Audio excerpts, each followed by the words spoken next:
Hey everyone, you're listening to the official podcast of 4playernetwork.com. Check us out at that address for everything you need to know about our community, monthly giveaways, and nightly live streams. You can even support us on Patreon at patreon.com/4player. And last but not least, you can catch the live recordings of these podcasts every single Thursday night on our Twitch channel. We hope to see you there. Enjoy.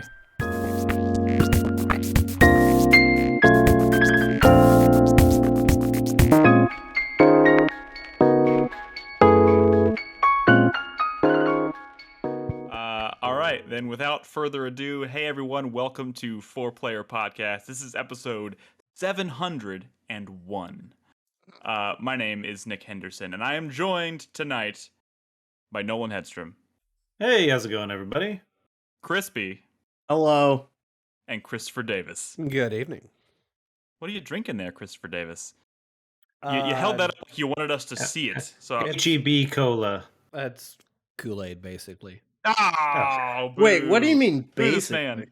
basically? It's yeah. Is it off-brand cola? No, it's Chris Kool-Aid. Davis, are you? No, it's water with like the Kool-Aid brand Mio stuff sprayed in it. Okay. Oh, I remember we'd go to E3 and he would have like water bottles that he would squeeze those packs into, and then he would shake the water bottle up. Yeah, and I was like, that's weird. Loves it. Interesting. Anyways, welcome back to the show, everybody. We got video games to talk about.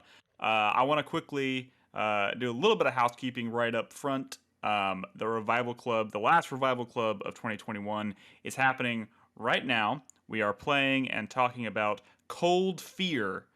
It's a survival horror game that was released back in 2000. What was you looked at it a little while ago, Chris Davis? What was it? 2005.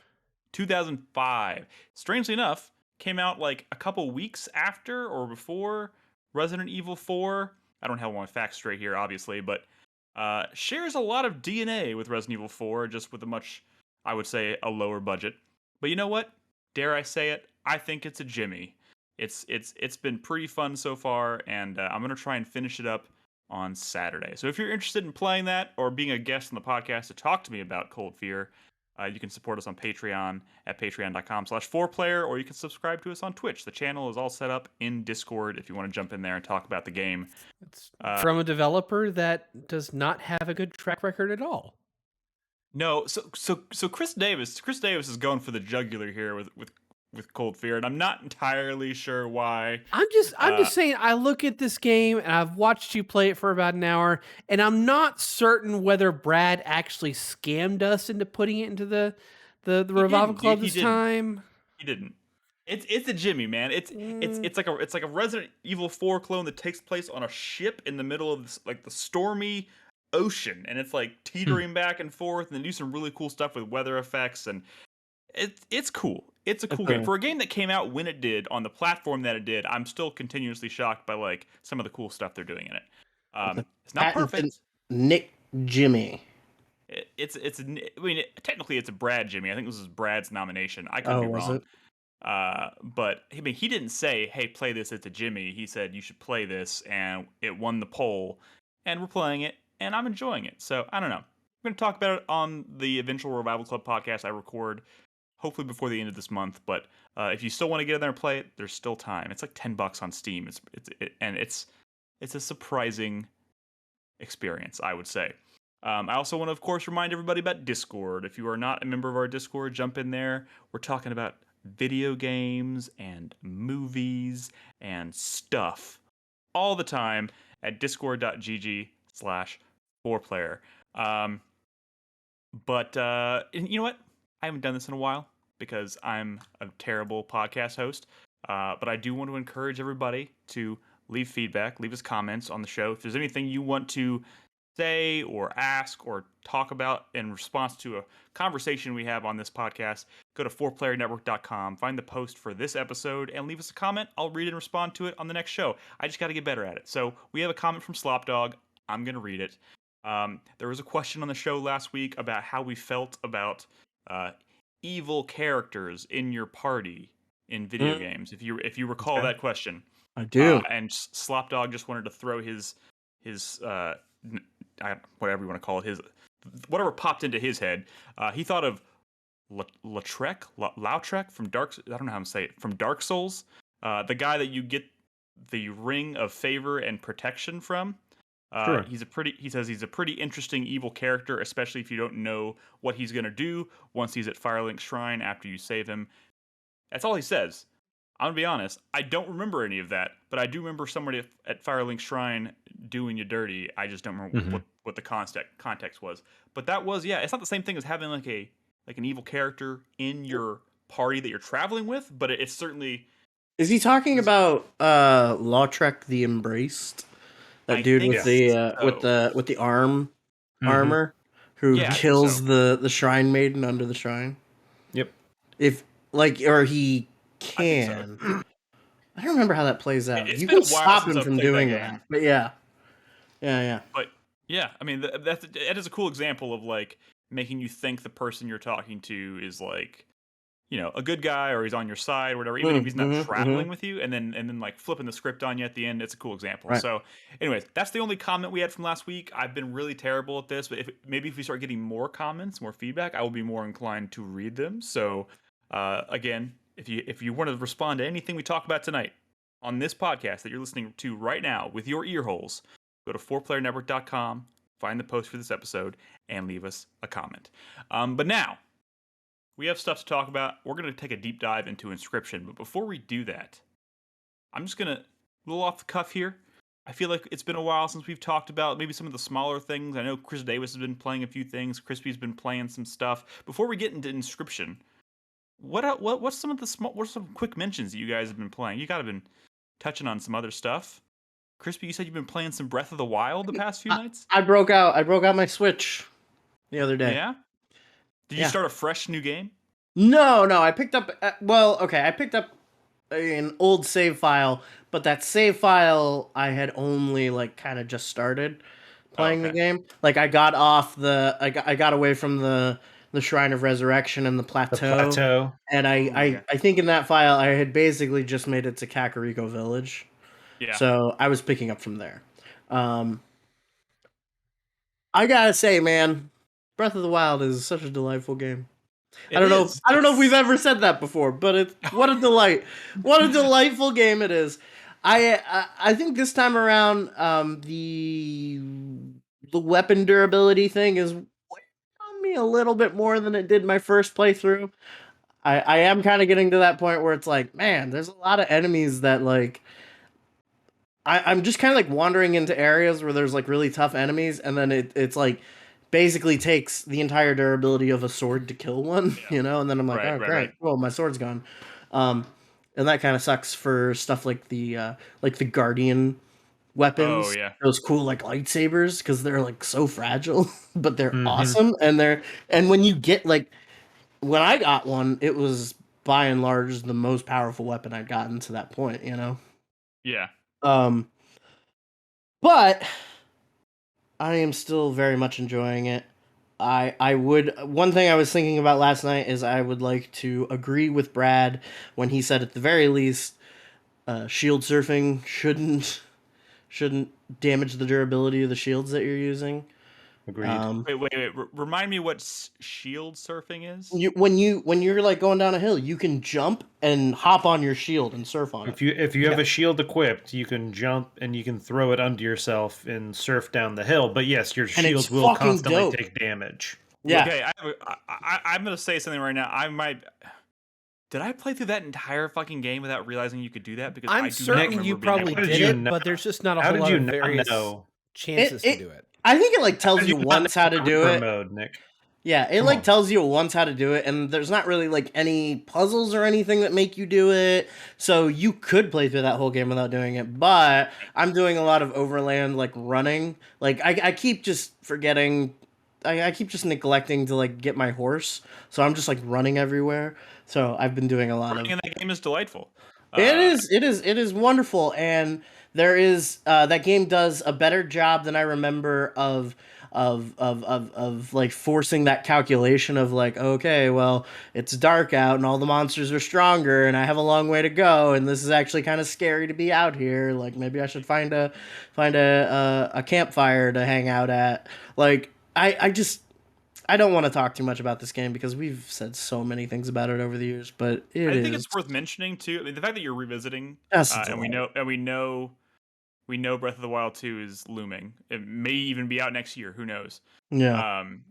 I just keep thinking about like I think that game is absolutely one of the best games made in the past decade. I think it's incredible, but I'm also thinking about think about they made that game. They're getting a second chance at it.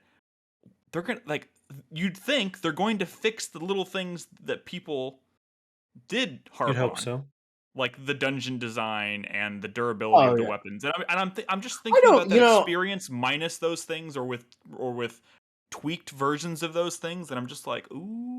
Yeah, and it got me thinking because we were watching that Elden Ring gameplay, right? Yes. And so Elden Ring has those little mini dungeons that are just scattered throughout the world where you can go inside and fight a special boss and get special loot and things like that. That's what I wanted in Breath of the Wild. Right. That stuff looks really great, and it kind of reinforced that idea of I hope Breath of the Wild 2 handles things like that. I don't mind if there are shrines, but if there are fewer shrines and then they just add more kind of seamless dungeons into the world, that would be so fucking cool. But also, a couple things that I'm reminded playing through this game again freshly is just how wonderful the overworld design is. It really is the amount of areas that you stumble into that are just this isn't a dungeon, but it could be. It really just could be, you know? It's just unique. It's so great. And having that moment of cresting the hill and then off in the distance you can see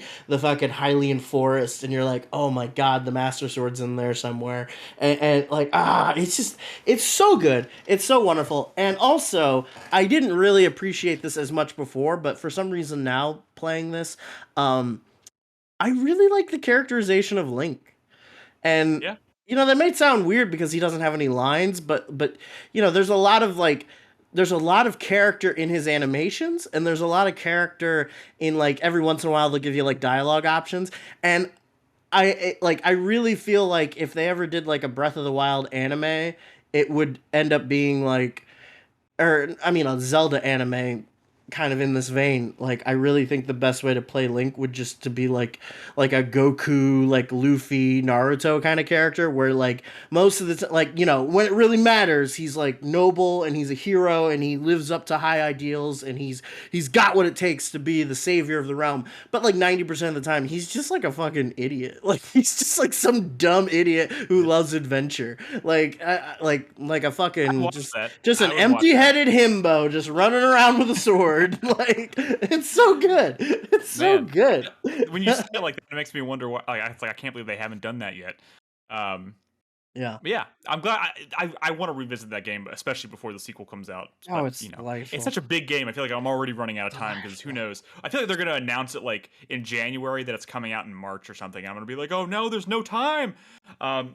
Anyways, what else we got? I wanted to quickly bring up. Well, I just wanted to say that Entwined had brought up that right now Ubisoft is doing an 80% off sale. And while, obviously not every game's 80% off, and I'm sure some of them, they probably put them up to full price before marking them 80% off. One of the ones I did notice on there is Cold Fear. So you can pick that up and play as part of the Revival podcast for $2.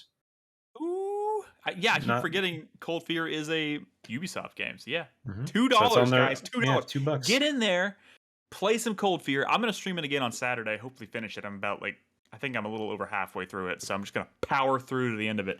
But as far as playing games and stuff, little side note stuff, Bernadette and I finished Sackboy's Big Adventure the other day. It's a pretty good game. The one thing I have not done in that game yet is the final knitted night trial. And if you're familiar with Sackboy's Big Adventure, throughout the game, you unlock, if you find them, they're hidden in the worlds, these knitted night trials. And they are essentially like obstacle course races. And the whole goal is to get to the end, within a certain amount of time. What I did not realize is the final knitted night trial is every single other knitted night trial combined into one run. You have essentially, you can get hit once during the entire run, because if you get hit twice, you die. But yeah, so it's funny because most of them, it's like, oh, to get the gold trophy for finishing this knitted night trial, you have to finish it in 30 seconds or 40 seconds or something like that. For the final one, you have to finish to get gold. You have to finish in 10 minutes. Like, it is like an insane. Pull it off? No, fuck no. That's the one thing I haven't done yet. I probably will. I've only tried it maybe, I don't know, 3 times. But it's just one of those things where it's like, it is like this pretty massive endeavor. Don't get me wrong. I looked it up. Like, I think one of the world records is somebody finished it in like 3 minutes and like 50 something seconds. Now, that being said, there is stuff in the run that makes the time go down. So you can pick up stuff that will reduce your time. So they actually finished the level in like 8.5 minutes, but the timer said 350. Gotcha. But still, the fact that they finished at 8.5 minutes and that's a world record pace lets you know that this is most likely like a 20-minute level in which you cannot get hit more than once. It's pretty insane. Also, you can't fall off because obviously it's obstacle courses and you should do it, Nolan. You should break the record. No, I plan on. I'm not going to break the record. Fuck you. No, I got a life. You just naturally when I was like, oh my god, he's going for it. Oh no. I'll finish it, but I'm not going anything for like world records. No, thank you. Gotcha. Chris Davis, what about you? You got some quick mentions? Anything you've been playing lately? Yeah, so I did my video game homework and played through Super Metroid for the first time. Nice. Pretty good. There's nothing I can really say that hasn't been mentioned before, other than. Is this your first 2D Metroid game, or? Yeah, my first 2D Metroid game. Yeah. Are you gonna play Dread now?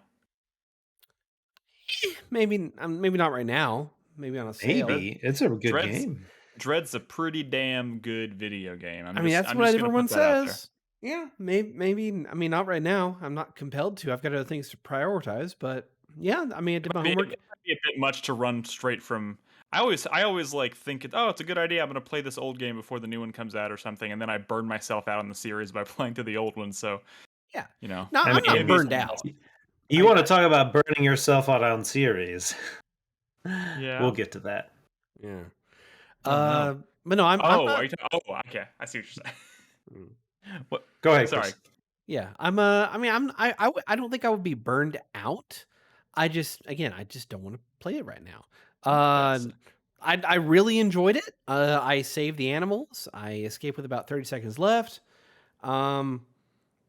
Fuck you to whoever decided that the controls for wall jumping were the way they work, because they're a fucking nightmare. Yeah.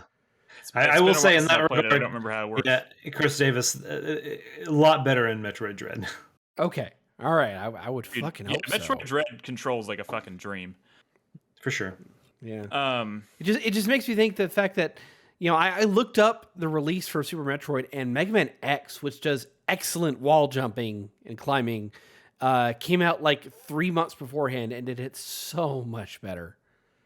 Yet somehow Metroid, Super Metroid is the goat, the game that everybody, Mega Man is also quite fondly remembered, but X is an incredible game in my opinion. Yeah. So, and then are you playing any like last minute 2021 games? Well, the other one I've been playing right now is definitely not. In fact, it's only a recent release in the fact that it's a remaster release. I picked up Alan Wake Remastered. Nice. How's that going? Playing through that, dude. That game is so good. Yes, it is. It's so great to play it in 4K 60. It doesn't have HDR and doesn't have like any updates to lighting. Playing on PC or no? I'm playing on Xbox. Okay. Yeah, I was about to say, if it's playing on PC, the HDR probably wouldn't work anyways. Apparently, it doesn't come with HDR. Work on anything. It doesn't have HDR. So, but the way the visual presentation is done, like they would have had to do like really big reworking on how lighting works in that game. Like in the first game, it was. I don't think this game needed a ton of work to make it. No, it did. It really didn't. Like from what I read, they didn't update any of the balancing. Didn't really update any controls or like difficulty spikes or anything like. They really just upped the visuals, and that was about it. And going in, it still just does such a good job of depicting a very spooky forest at night. Yes, oh my god. The foliage still, even 10 years on, looks pretty dang good, especially for the time. Going off the beaten path, you feel like you're in the fucking woods. The game has some absolutely incredible atmosphere from start to finish. I mean, there's a reason why, spoiler alert, that game's in my top 10 games of all time. It left such a just such a huge impact on me. Like, my jaw was on the floor for most of that game. And there's a lot of people out there who are in the camp of like, oh, the gameplay is repetitive, and that may be true, but that gameplay that they repeat is tight and fun. And I think, and because it's a vehicle for driving forward a really compelling story, I'm not too bothered by the repetitiveness of it. Like, even as repetitive, quote unquote, as it gets, like, you're still pulling off cool shit and like close dodges and just really cool cinematic moments that all the way up until the end. And it's really cool how after years of hearing post-mortem interviews and reading up on what Alan Wake was originally before it was kind of internally redone prior to its launch, the fact that it was an open world game and they decided to just cut it off into levels, like, you can see that level design, that those foundations, and where the cutoffs are, the artificial cuts they did are. It's so cool. Like, you know how Dark Souls is beloved for the fact that the entire world is largely connected, and you can, if you see something in distance, it's a place you can eventually go to and things like that. Right. That is so very much present in this game, and it does such a good job of conveying distance and going across an area.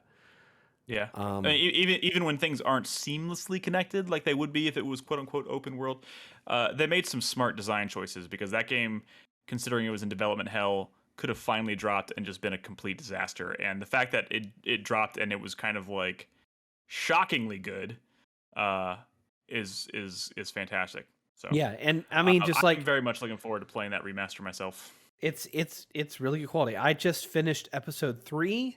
I had forgotten how long episode 3 was. I've always enjoyed playing the latter half of that game more than the rest of it, because that was when the action started to pick up and they really started building the plot and things like that. Because, like, cool set pieces.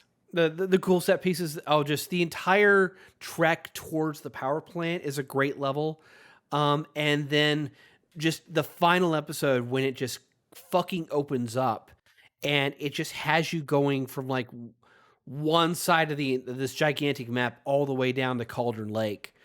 You just see some real just sparks of kind of, I don't want to say brilliant. I feel like that's too strong an adjective, but I'll say it.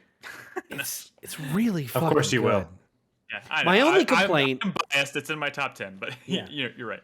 My only complaint is that I think the one thing the game really could have benefited from was an update to the controls, because granted, I haven't played the original in 10 years. I don't know if it's 100% the same, but it feels really floaty. It's pretty close to what it was when it launched. And I played it on PC back when I was doing my top 10, my GOAT video, and it's pretty damn close to what it was when it launched. This remaster really is more of just kind of an excuse to kind of reinvigorate interest in it, I think, especially now that there's that DLC for Control. It really does make it seem like an Alan Wake 2 is pretty inevitable at this point. Yeah. I don't think they would have done this otherwise. But the two cool things about this remaster, number one, is that they've added an entire commentary track that you can play through the game and just get like stuff from Sam Lake and the development team. Are you doing it? No, I want to play through it again to get that later. That is what I'm gonna do, because I played it so recently. I'm going to play it again with the commentary track to make that kind of the thing that makes it feel different. And the other thing is, they have added a little bit extra story stuff. So there's.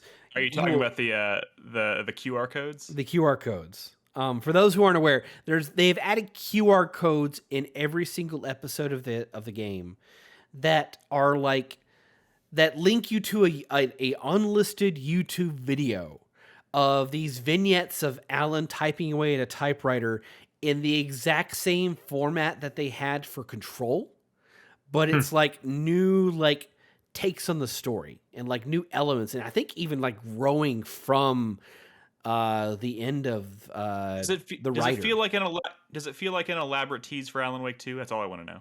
Yes. In the yes. two Okay. that I've watched, yes. Awesome. That's the kind of shit that I love. All right, so we need to get to Inscryption here in a second. I want to mention real quick. I made the decision earlier today because I've been sitting here. I've been bouncing around all over the place myself, like playing a little bit of this, playing a little bit of that. I started playing. I played a little bit of Far Cry 6 yesterday, and then I played some Tales of Arise the other day. I started Inscryption. I started playing Elder Lilies on my Switch. I'm just like, I'm playing Eastward. I'm playing Cold Fear. I'm like, this is just, there's too much shit. And I have like 5 other games I want to start. So I was like, I'm going to focus on something, goddammit, until I finish it and the credits roll. And I think I've settled on Tales of Arise. Because you know what? That game is pretty good. And it's also just kind of something so far outside of my wheelhouse, current wheelhouse. It's something I used to play a lot more of back in the day. But I haven't really let myself get involved with such a traditional JRPG in some time, and I'm really enjoying it. I love the characters so far. I kind of hate the game's like vision, like the language, like the vocabulary, because I don't remember half the shit. All I know is the enemies are called Zoogles, which is the dumbest fucking name I've ever heard in my life. But like everything around it is really fascinating. The themes of the story are cool, and it's just a goddamn shame that there's not a photo mode in that game, because it's one of the prettiest games I've played all year. And I keep taking photos, but they still have the stupid mini-map in them, and it's driving me fucking crazy. Nick, you and your goddamn photo modes.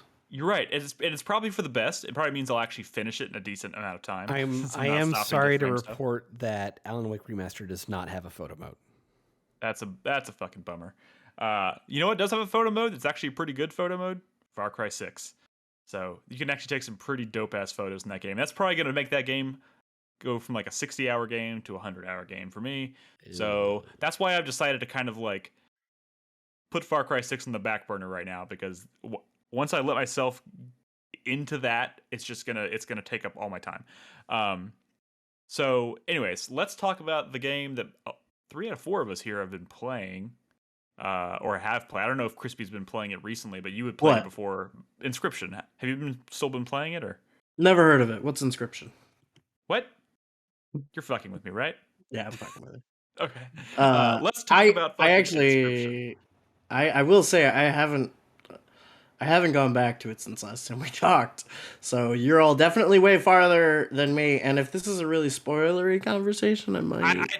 I don't think so. I think Nolan and I sound like we're both kind of in the same spot. But also, I don't want to hold back the conversation. So if you guys really want to, I really don't. You really want to get after it, like go at it. You know, really, I would rather focus on kind of general mechanics and the feel of the game as opposed to story. Mainly just because I don't even know what's going on with the story. Yeah. Dude, those fucking pliers, man. You guys use the pliers? I used several times for the first time accidentally, not realizing how that was the first time I used an item, because I didn't know you could click on the items on the side there. Yeah. I was like, "What's this?" And I click on it, and it's like, "Oh my god!" And you pull out your own fucking teeth. So, real quick, we talked about Crispy talked about this a couple weeks ago, and just to kind of like set the stage for Inscryption, this is a card-based horror game, I guess maybe is a good way to describe it. I want to stop just shy of calling it like a deck builder, or even though it is kind of a deck builder, and it's not. And I keep people keep telling me it's not really a roguelike, even though to me it has a lot of the trappings of a roguelike, because you're basically doing runs. Yeah, why are they telling you it's not roguelike? I don't know, but Brad and like several other people in the Inscryption channel and Discord were saying this is not really a roguelike, and I think it has something to do with the way the act structure of the game works. But I haven't even gotten far enough to pass into a different quote unquote act. I've played this for about 5 hours, and my early experience with it has largely been obviously like learning the rules. Because it's one of those games where you kind of just learn as you go, and it teaches you the things. And I think you're meant to. I don't know if this was Crispy's experience, but like I died a lot. Like I fucked up a lot in the early hours of this game, until the point where things just started to click and to fall into place. But now it feels kind of like a well-oiled machine, and I'm moving through stuff pretty quickly. I'm remembering what certain symbols mean. I'm remembering what certain cards do, and I'm learning the visual language of it, Sure. which I'm finding to be pretty satisfying. But yeah, you are engaged in a card-based game with a dark figure sitting across from you at the table. All you can really see is his eyes, glowing eyes in the dark. But you're in this you're locked in this cabin, escape room. Like it literally feels like an escape room. There's puzzles and stuff kind of all around the room, and you can actually step away from the table to try and interact with things in the room, which then play back into the card game. And I think ultimately the goal of the game, I would imagine, is to escape the cabin. But when you sit down at the table to play the game, you are going through a run, which is at that point, that's where it makes it makes it feel like a roguelike. Because when you die, you start over from the beginning of the map. But you retain the things that you've learned, and I think you even retain certain cards. I'm still trying to get a feel for kind of how that stuff works. You seen that? Do you know now what I was talking about the first time we brought up this game, where it was like that like card creation mechanic that comes from dying, the death cards, and that's one thing I wanted to ask you, because I feel like. And maybe this is a knock against it for some people, and for others it might be a positive. I don't know, but I feel like I'm progressing and getting farther in the game purely as, not necessarily purely, but largely as a result of the fact that I've died so much, and I'm gaining these awesome death cards. Yeah. So when you die, you essentially get to take elements of cards in your deck and combine them into one, and they become these super powerful cards. So then when you it's just for that next run, though. No, I don't think so. I have 4 death cards. There was a time I had 3 different death cards in my hand at once, and I was just annihilating. Interesting. I was annihilating. So I guess I just really haven't seen any more of my death cards. I've never seen them come back. I've done several runs. It took me a while to actually get one. Okay. It was just, it showed up one time. Oh yeah, and Sonji says you retain them for the whole game, and I'm wondering if the difficulty ramps up as the game progresses, because people keep wanting to avoid talk about the axe, and that's probably because you're getting into spoiler territory there. But I'm wondering if at some point those death cards are not as helpful as they certainly feel right now, because I was just blowing through card battles once I was equipping them, or because you still have to kind of luck it. It's still kind of lucky. Well, yeah, so that's kind of what I was saying. Is the reason, and maybe it's why I haven't seen any. I don't know. Maybe I've made 4 or 5 death cards. Yeah. When you start a run, even though this is not a roguelike, when you start a new run, you don't choose. And I guess that's also kind of why it's not a deck builder. You don't have access to your entire slate of cards. You are randomly given some, and as you go through the run, you randomly unlock more. And so I guess some of those potentially could be your death card or death cards. So I guess that I could see how that's maybe that's why it hasn't happened yet. It definitely was a while before one of those showed up, and I was like, oh, there it is, finally. And then at that point, I was like, I suddenly felt a noticeable shift in how I was doing in battle.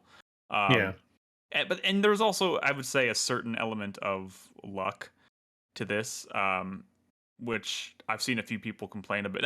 I don't know if "complain's" the right word, but it certainly separates it from other deck builders, I would imagine, where there's a lot of strategy that goes into what cards go into your deck, and it's not really an element. You don't really have much control over what you're carrying around. It's just kind of luck of the draw. But for someone like me who doesn't play this genre of game very much, I kind of like that, because if I was given more choice, if I was given more control over what I put in my deck, I feel like I would just be frozen all the time, because I just don't have the knack, I don't have the instinct for this genre. So I kind of like the feel of the game, just kind of, here's what you get now. Your choices are a little more limited, so you kind of have to do with what you're given, and sometimes will have an option. Oh, do you want this? But it's usually the choice of 3 cards, and so you're not having to see a deck of here's 58 cards, choose 10 of them to bring with you or something like that. So yeah, those more deck builders is really based on kind of strategy and synergies and knowing how things work together. Versus this, it's like, oh, do you want a thing that makes your reptiles flying, or it's very fewer options, which I guess makes it easier to kind of say like, all right, well, this is the path I'm going now. That element, you mentioned the word synergy, and that element is still there, which is great, but it's less dependent on me making the choices that lead to that synergy and more about taking what I have and creating the synergy based on what they give me. And I like that quite a bit. The game itself, like I just kind of love how like kind of mysterious everything is, and how like there's so many cards I get and I'm like, ooh, that looks cool. Like how the fuck does this work? And there's a lot of cards that you get and you're like, oh, that looks bad, but like I don't feel like they would create an intentionally bad card. There's probably a really smart way to use it. I kind of had to poke at it and see. I guess they might, but like they might create an intentionally bad card. But most of the cards that like appear bad are usually things like if you play this card and keep it alive for a turn, it evolves into something else. That's better, but you have to keep it alive. So you have to make a very smart decision about where you play it. You have to look at what your opponent's playing, and then make the decision as to where you're going to place that card in the hopes that it's going to stay alive long enough to do it.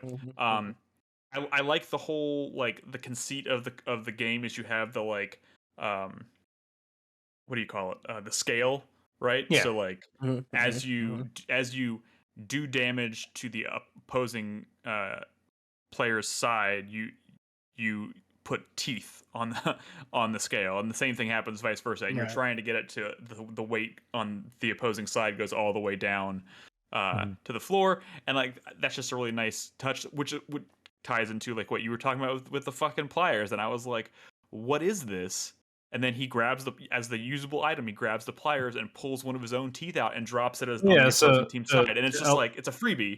But like, elaborate on items. You have at any point in time up to 3 items that can help you. Be it, oh, you do this and you get a card, maybe like a squirrel, or you do this and you get a few more bones to add to your pile, or maybe you can add flying to one of your creatures. Some shears that cut up an enemy card. Yeah, but one of them, yes, is a pair of pliers, and if you are in desperate need, if you use it, you can add a tooth to the other side of the scale to help yourself. But yes, the tooth comes from yourself. And your mouth. It's cool. Also, does the developer of this game hate squirrels? Because in order to do anything, you have to sacrifice an animal, and it's the squirrel. You're literally a deck that you can draw cards from that is just a pile of squirrels. And they don't do damage. They have bottom of the food chain, baby. They're just bottom of the barrel, but they don't always do damage. I definitely had a run where one of my things was my squirrels. If I didn't sacrifice them immediately, they did gain attack and health. And so that was kind of, it changed that run a lot, because now like, oh, all of a sudden this card that is meant to always be a sacrifice now actually has a use. Yeah. And it's like, do I want to sacrifice it now? Yeah. Can you sacrifice ponies? You can sacrifice anything. There's no ponies to my knowledge. I don't know of a pony card, but you can sacrifice anything. But obviously, like, because each card, like each sacrifice gives you a drop of blood, and some cards that to play you have to have 2 drops of blood to play it. So in order to play that card, you have to choose 2 cards that you've already played on the board to sacrifice to then play the card that you want to. So if you want to like there's a moose buck card that requires 3 blood, but there's only 4 spaces. So I essentially have to get 3 cards that I'm okay sacrificing on the board, keep them alive long enough so that when it's back to my turn, I can sacrifice all 3 of them and then swap them out that one power. Unless you have a goat. Unless you have a goat, which you can sacrifice to give yourself 3 blood drops. Yeah. But to even play the goat, you have to sacrifice a squirrel or sacrifice something. It's like, it's just it's so cool, just kind of like learning the ins and outs of all the cards and and just finding unique and different ways to kind of like outsmart your opponent or play a card. Like it's sometimes you have a card that you really want to fucking play, but like there doesn't seem to be any good options for actually getting it on the board. So just trying to find ways to gain those blood drops is pretty satisfying. There's also like cool, like as the map I think is really cool. Like you move from battle to battle, and in between the battles, you have like stops that you make along the way.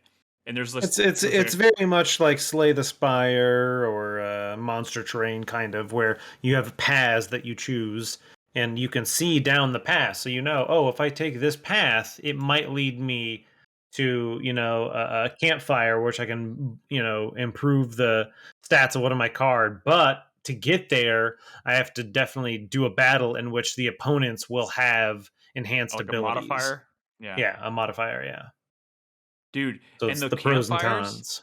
The campfires, man. So you find the campfires, and it's like just a bunch of people huddled around a campfire, and you have the opportunity. Yeah, creepers. Like they're like in a talk. Like it says, like they're all eyeballing you, like they're hungry.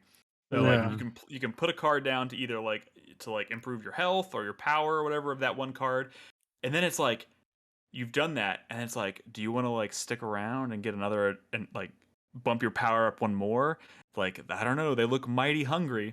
And I finally took the gamble the other night, and I was just like, I'm gonna bump up my health 2 more. I'm just gonna hang out here, and I did, and then I lost the card. They ate the card. That's the gamble. And I was just like, well, fuck. That was like my best card in my deck. What have I done? Greed, Nick. It got the good. Gotcha. Hubris. But like that pull to like want to stick around and do it is like, it's really cool. I really like it. And then on top of it, I think the stuff you do outside of the actual card games, like pulling away from the map and like trying to like, it does feel like being trapped in an escape room and just poking at things and seeing what they do and finding switches. And I don't know, it's neat. I have no idea where it's going, but it's cool. Yeah. You gonna keep going with it, Nolan? No, for sure. I've been enjoying my time with it. And like you said, it's kind of one of those things where there's a lot to it that I think I have not even seen or unlocked or encountered yet. It's one of the few games that I've kind of been enjoying figuring it out as I go. Kind of, like I see these icons on a map, and normally I'd want to be like, well, what does that icon mean? Like, why don't you tell me it? And I'm like, you know what? Let me explore the mystery. Let me figure it out. There's a time where I can go left and go to a campfire, and I know what a campfire does. But there's a time I could go right, and there was an icon I had never seen before. And I was like, well, let's see what it does. Have you gone to the mushroom yet? Yeah, I've been to the mushroom. And it's one of those things where I've kind of always been, it's like, oh, well, this run's going pretty good, man. I can't go to some unknown. I got to go to the known. But lately I've been like, you know what, fuck it. Let's go to the unknown. Let's figure it out. Let's see what it is. Either it's going to be great or maybe not so great. And that's okay. Sometimes you take a chance and you end up ruining the run, but it ends up, you end up finding something, or sometimes the cards, like the animals in the cards, sometimes themselves will talk to you. So sometimes going to a new place or finding a certain kind of card, they'll cue you into something about the room outside of the game. So even though you fuck up the run, you back out of after you die, you back out of the card game itself, and you just start exploring the room, and then you start finding things you didn't know were there, or solving puzzles that you didn't know you could solve yet. And like, that's a really cool loop. I love it. I'm totally digging this game, and I just love the atmosphere of it. It's such a cool idea, and just the tone is spot on. I love it. And we haven't really kind of gotten to that tone thing, and I don't know, maybe Crispy did when he talked about it a few weeks ago. But I definitely get, like, I don't want to say D&D, but like clearly, the guy across from you, the guy that's always in shadow, he's the one that's driving this whole thing, and he's almost like a dungeon master because he's playing different roles. When you encounter, the prospector, it's not an actual prospector, it's the guy who just puts on a prospector mask and he talks all creepy, and he kind of gets into it. Oh, it's an old woman, and then he puts on and so it's him just kind of playing these roles. But the thing is, you don't ever see him. Even when you're outside of the game and you're walking in the room, it's still a face in shadow and just a couple of glowing eyes.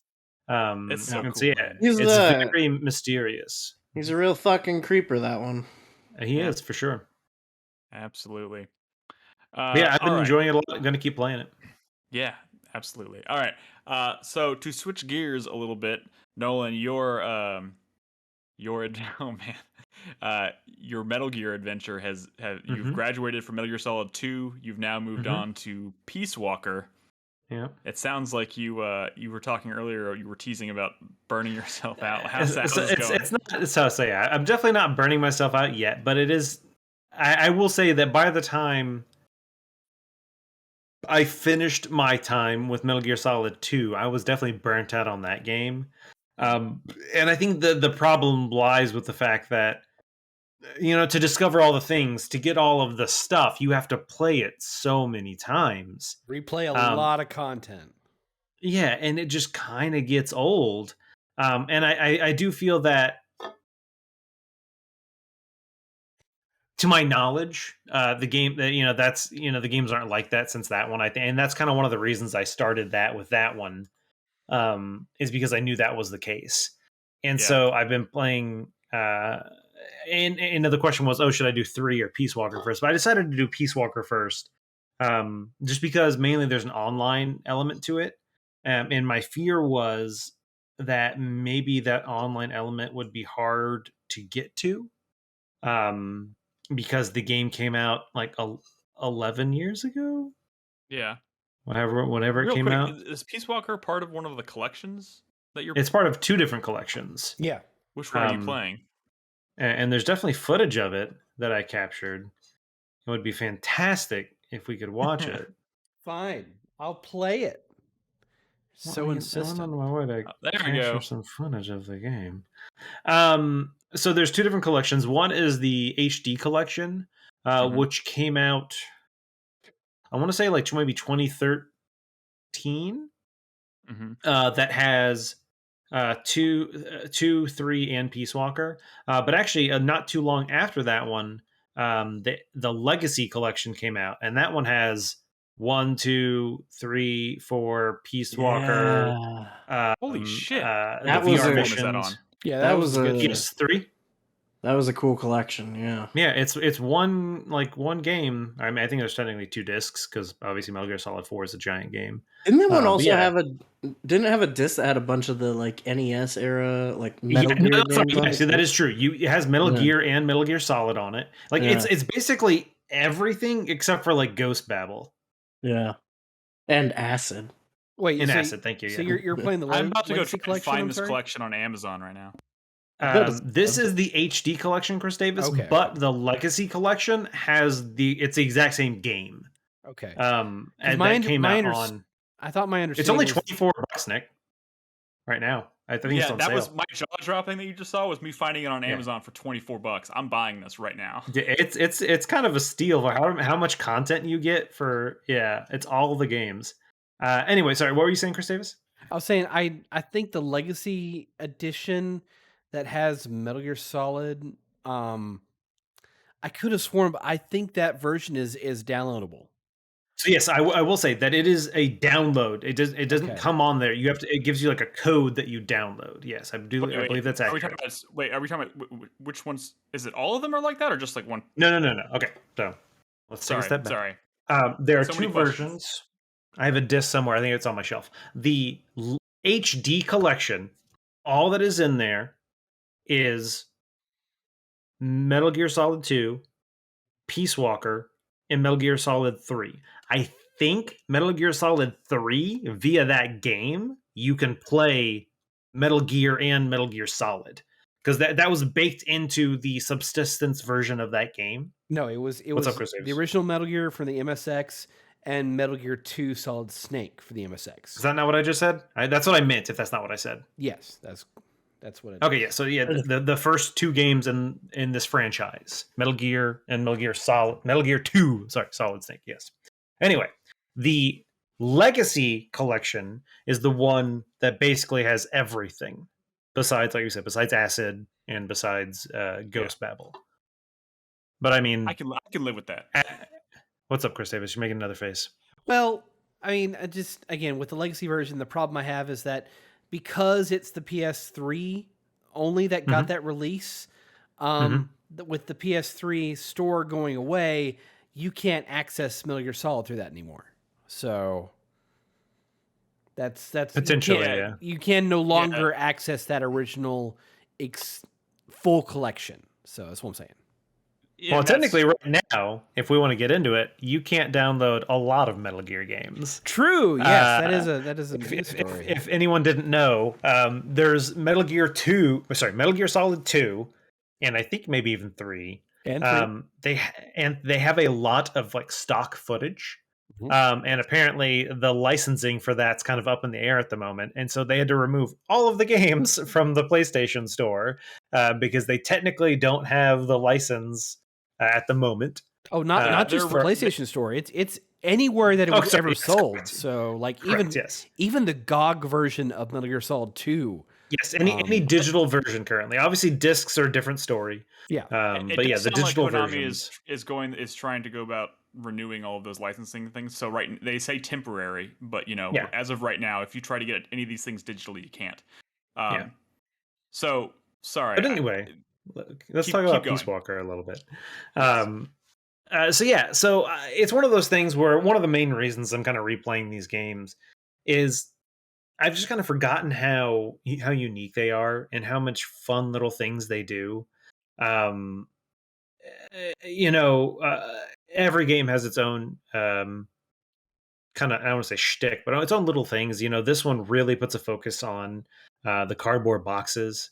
There's lots of different ones you can get. You can get the one that's like the little tanks that you run around the battlefield in, and you can shoot out like bombs and stuff from the cardboard box, or like smoke bombs or stun bombs. There's obviously the whole thing here is you're trying to build a Metal Gear towards the end, Metal Gear Zeke. But there's just all these little fun little things you can do.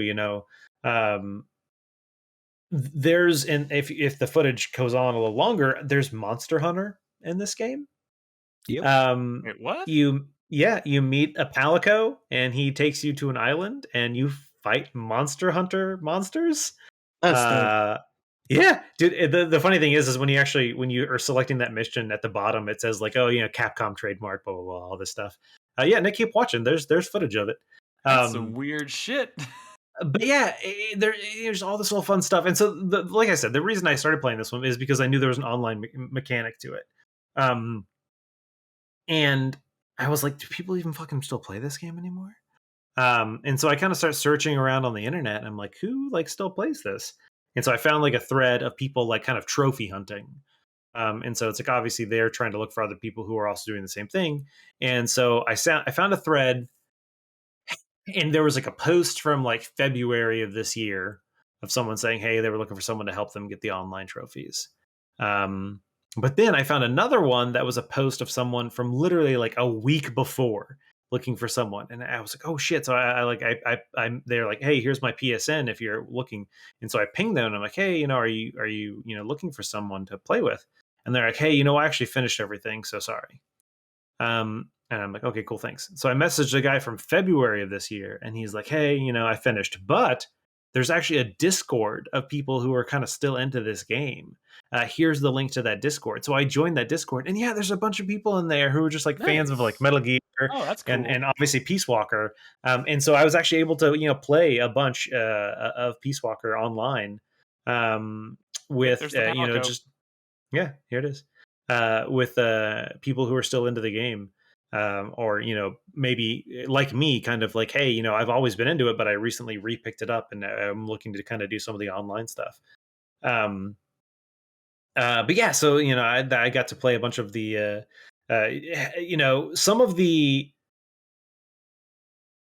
extra op levels, because obviously this game has like a main storyline, but then it has all these extra ops, which are just either kind of funny things like like just hold up the guards or eliminate all the guards, or perfect stealth. So if you get seen once, it's mission over, or focused on a variety of different things. And some of those are really tough. Yeah, that's a Rathalos. And some of those are really tough. Yeah, but playing it co-op obviously gives you more room. Maybe the enemies aren't always focused on you because there's someone else for them to look at, and so it just makes it so much easier. and obviously it can be fun. So I actually, another unique thing about this game is the Rathalos, being a monster hunter monster, can randomly potentially drop a Rathalos wing. There's a % chance, and if you get that Rathalos wing, and you happen to have a soldier, which we haven't even got to, if you don't remember this game, you can recruit soldiers to be a part of your Outer Heaven. If you happen to have a soldier with the Japanese Patriot skill, they can make you a special musket that has divine wind, and if you shoot a soldier with this musket, they get a cyclone forms around them, and they get the Tanegashima from Metal Gear Solid 4. Yeah, exactly, the Tanegashima from 4. What? They just call it a musket in this, but it's so much fun to use because you just shoot them, and all of a sudden, like a tornado just zaps them up into the sky. But the funny thing is, this series is so weird. Dude, it is. To get that, like I said, you have to get the Rathalos to drop its wing, and by default, it has like a 3% drop rate. Like it's super low. And my brain is still trying to wrap my head around the fact that I'm watching you fight a Rathalos as Snake, running around with a stupid silenced pistol, shooting. I'm trying to knock him out. But yeah, so what was I talking about? Rathalos, soldiers, recruiting soldiers. Oh, I was going down like a path, and I lost it. Oh no, sorry, it's Rathalos. The % drop. There's a couple of things you can do that will increase the chance. Like if you destroy its tail or wing, blah blah blah, it'll increase the chance of the drop rate. I try to think like maybe like upwards of 30%. Yeah. And so I happened to be playing with this guy, and he was like, dude, like it's tough. He's like, I had to do it like 12 times. And I was like, how about this? How about you and I play it once together? Just so I can kind of figure out how to do it. And then, I'll be done. And then on my own, I'll just go off and I'll farm this guy to try and get it. And he's like, all right, cool. So we do it, and I get the item my first try. What? And he was so mad because I got it my first try, and it took him like 12 tries to get it. But that being said, Nolan luck. Yeah. Well, speaking of, all my luck has been used up because one of the other things in this game is like the Metal Gear or the mech, whatever that you build, Zeke. You can get these custom parts for it. Each of the AIs in this game, the pupa, the chrysalis, the our other one, the cocoon, and Peace Walker, each one potentially has the chance to drop like a special part. I've not gotten a single one of those. Like I've been trying so hard, and it's so frustrating. But yeah, so anyway, this game's great. Like I said, we didn't even get into like the mechanics of building up your staff and recruiting soldiers for they have different skill sets, trying to get them to improve the ability for you to craft new weapons and items. The whole outer ops thing where you can send your soldiers off to do like submissions and stuff. Dude, like these games are great, and I'm excited. Isn't this one also kind of beloved for its story? Crispy, Crispy, you see this footage? Yeah. Look at him. Oh, you're cooking a ration. I'm cooking a ration. Oh, and then it gets darker. Like, it heals you more. It becomes like a well-cooked ration, and it actually heals you more. That's so stupid. Okay. This game's so good. But in a beautiful way. It's so stupid in a beautiful way. So I didn't finish Peace Walker, but I played a lot of Peace Walker. So I didn't really. I think I beat like the main story and destroyed the Peace Walker vehicle. Oh, there's more after that. I know, and I was kind of done at that point. But like, I got you. So can you film like what happens beyond that? Like what? That's spoiler territory. Spoilers for a 12-year-old game. Yeah, sure. So for sure. Without spoiling too much. So when you defeat Peace Walker, everything's fine. You capture Zadornov. He's kind of one of the main villains, I believe, voiced by Steve Blum. Because everyone, every game has to have Steve Blum in it. You've caught him, but then that kind of goes off on this little like thing of you finish a mission, and then you get a call from Miller, and he's like, Zadornov escaped. I need you to help me find him. And you're like, fuck. So you have to go on these missions where literally you're wandering around the map trying to find Zadornov. And there are times like he's like, yes, like he's like pinned up against a wall in a corner, like trying to hide from you. And you just walk up behind him and you're like, freeze. And he's like, ah, you got me. And then so you take him back. And then, you go off and do some other stuff. And then you get another message from Miller. And he's like, it happened again. He's gone.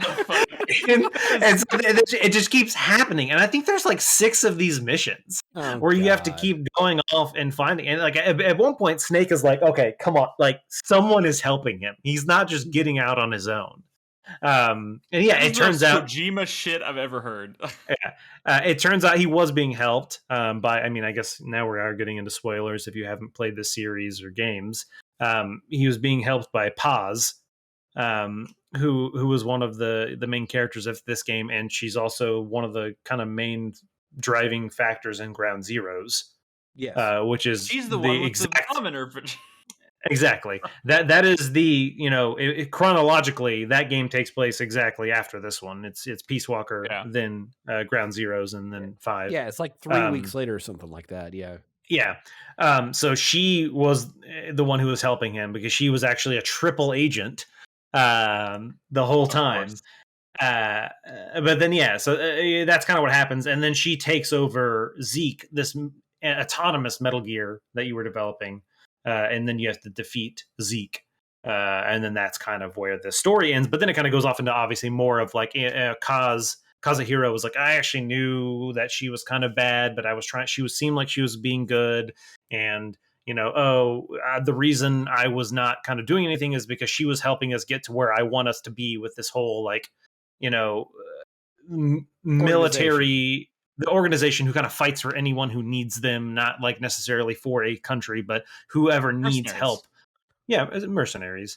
Soldiers, but mercenaries for good. Yes, Soldiers on Frontiers, correct. Soldiers Without Borders.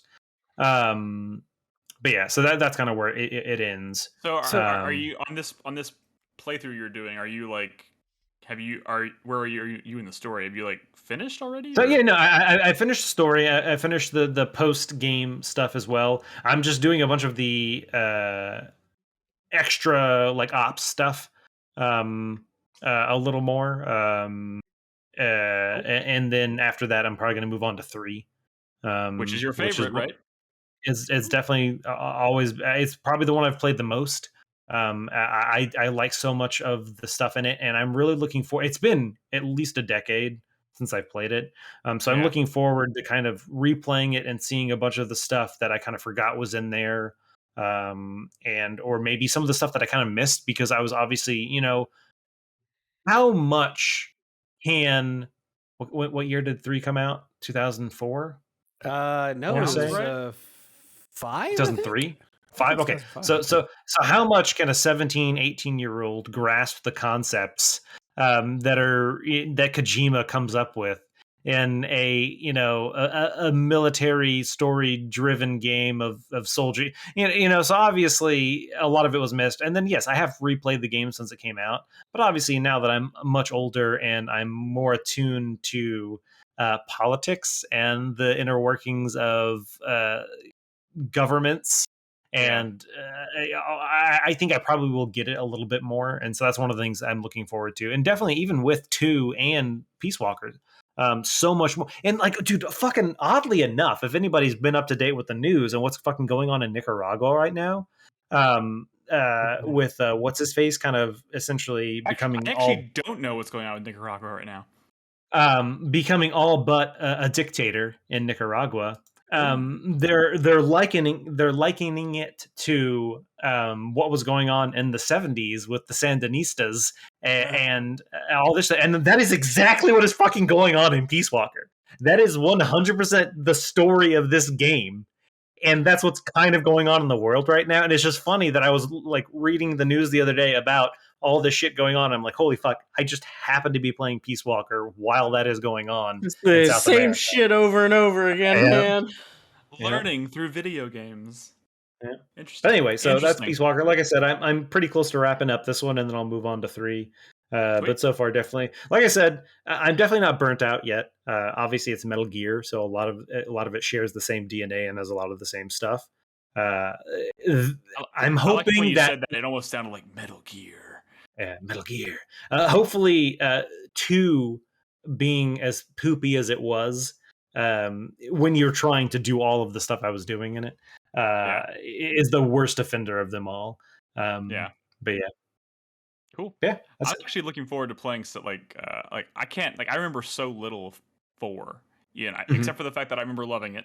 I just don't remember much of it. So, dude, the sunlight gun and the Tanegashima collection, some of the best hidden weapons in all of gaming. Yeah. Well, we'll see what happens. All right, we're gonna take a break. We're gonna take a break now. When we come back, I think we're just gonna basically answer questions and wrap up. I think maybe if you're listening, if you're watching us live and you haven't submitted a question and you have one for us, get in there and do it while we're on break. So we'll be right back. Don't go anywhere.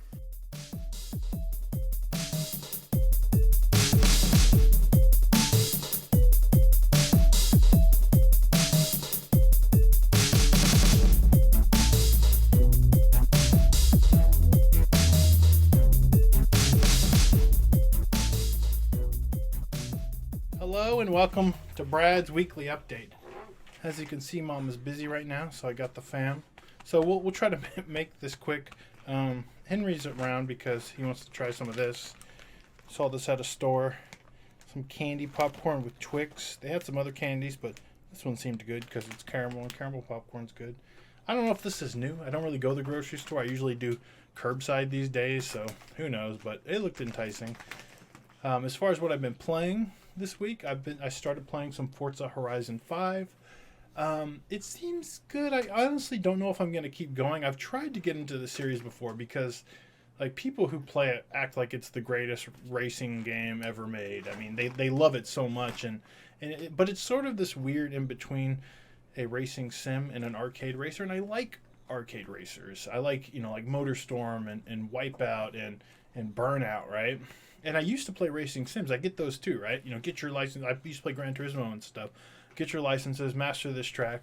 But Forza Horizon is sort of like this weird in-between where, the driving is not as like, the racing is not as like fun and crazy as an arcade racer, but it's also not as like weirdly challenging as a sim. So it's just kind of this strange in-between.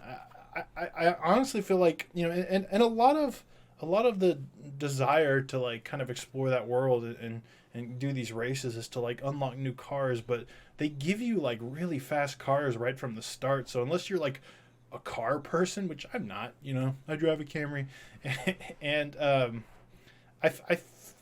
feel like if you don't have that car desire, I don't really see the point. It's kind of nice to just drive around and listen to your own music on Spotify, but I feel like anything's better that way. I feel like driving in real life, your drive is only as good as, the music you have playing or whatever, right? So like when my music is playing and I'm driving around, it's kind of fun, but it's just kind of like low impact, a little meandering. You can rewind as much as you want. It doesn't matter if you come in like last place. They're like, oh, just have a good time, find some races.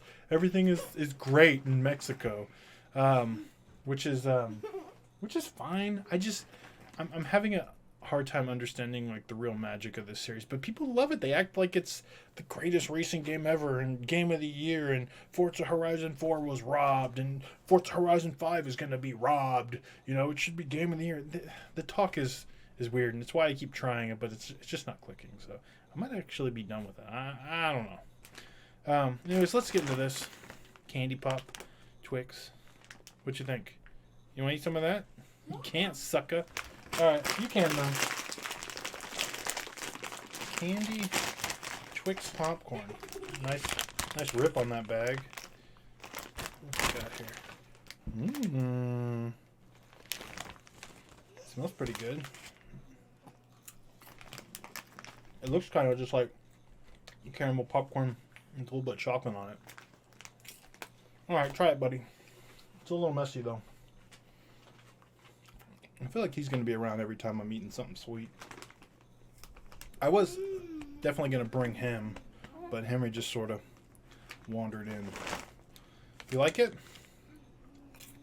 It's okay. Honestly, the popcorn tastes a little stale. You know what? I don't love this. Maybe I got the wrong candy. I think they had like a Snickers one, but I don't want peanuts on my popcorn. Alright. It's almost dinner time, so I don't eat too much. Anyways, that's going to do it. Short one this week. As far as everything else I've been playing, it's just stuff I'd already started earlier in the year. You know, I do these videos, and I try to find a new game to talk about. But what happens is I've started all these games, and I need to go back and finish them. But that doesn't leave me much to talk about on this here video series. So I don't know. Maybe I'll go in depth on stuff that I had previously started and that I'm further in, like Tales of Arise or Ace Attorney or whatever. Anyways, you've been really good, Griffin. Proud of you, dude. You're like very photogenic and well behaved. I'm like this guy. Anyways, that's it. Y'all have a good week. Bye. Okay, welcome back to the show, everybody. This will be a little bit of a shorter segment. We're just gonna jump. We're gonna roll right into viewer questions. So again, before we get into the meat of that, I want to remind everybody, if you're a supporter of this podcast on Patreon or Twitch, you can ask us questions every single week. They can be silly, they can be they can be serious video game related questions, or anything in between. We don't really care, as long as they're appropriate. So if you have a question for us, go to discord.gg/4Player. If you're a supporter, you should have access to the supporters channel. And there's a pinned message in there with a link. Just click that link. It's a Google form. Submit it. And we'll get to it eventually. So, and let's be honest here. We also answer a lot of inappropriate questions too. So sometimes deeply personal. Yes. Sometimes we decide to entertain a question, and then we're like, "Oh man, I really wish I hadn't read this one." Yeah. Fuck. So it happens sometimes. I try to screen the questions a little bit beforehand, but I also let Nolan do his thing and kind of pick what he wants. I just highlight suggestions in there. So with that in mind, Nolan, what's our first question for the night? Alrighty, the first question for let's do one of Nick's highlights. We'll appease him. We'll do one of the ones that he's highlighted. From Tyler, also known as Tack from Alabama. What is the non-game adjacent music track that you think fits perfectly into a given boss fight or level? Not game. So it's not like gaming music. He's talking about like music that you could play. He's talking about like licensed music. I think so. I'm gonna go with like when a game licenses a piece of music. Well, I think it could also be something you can play in your iPod while you're doing something. Yeah, like back in the day when Xbox still had blades and you could play music on the console in the background. Holy shit! Yeah, I'm gonna go with Darude Sandstorm.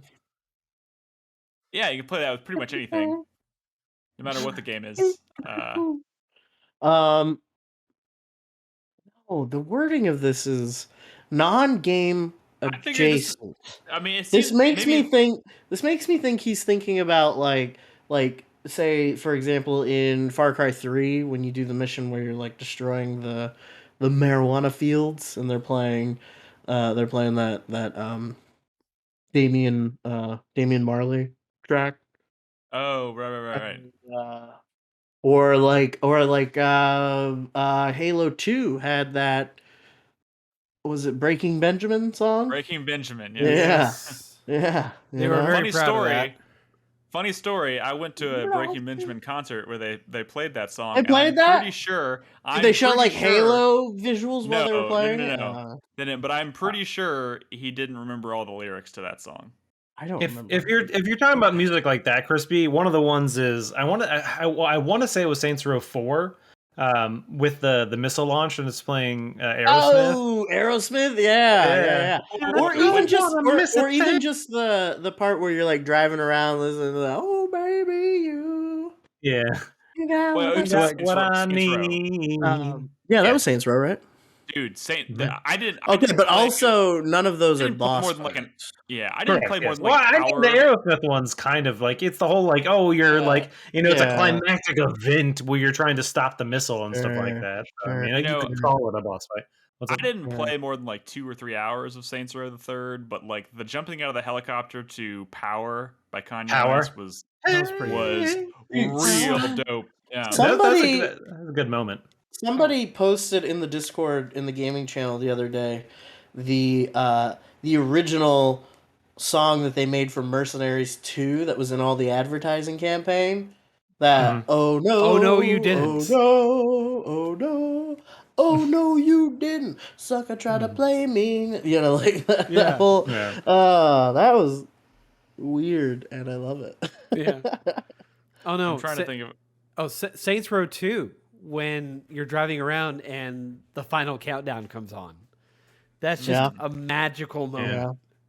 Again, none of these are boss fights. See, and also I'm wondering if the question was actually more referring to because some people like to actually play their own music while they're playing games, and I know Tack is active in the Discord, and I want him to get back to us and if you want to clarify what we're talking about. If we're talking about a licensed track that plays in the middle of a boss fight, I have a very recent example that I do not want to spoil. So, all right, cool. Then we'll leave it at that.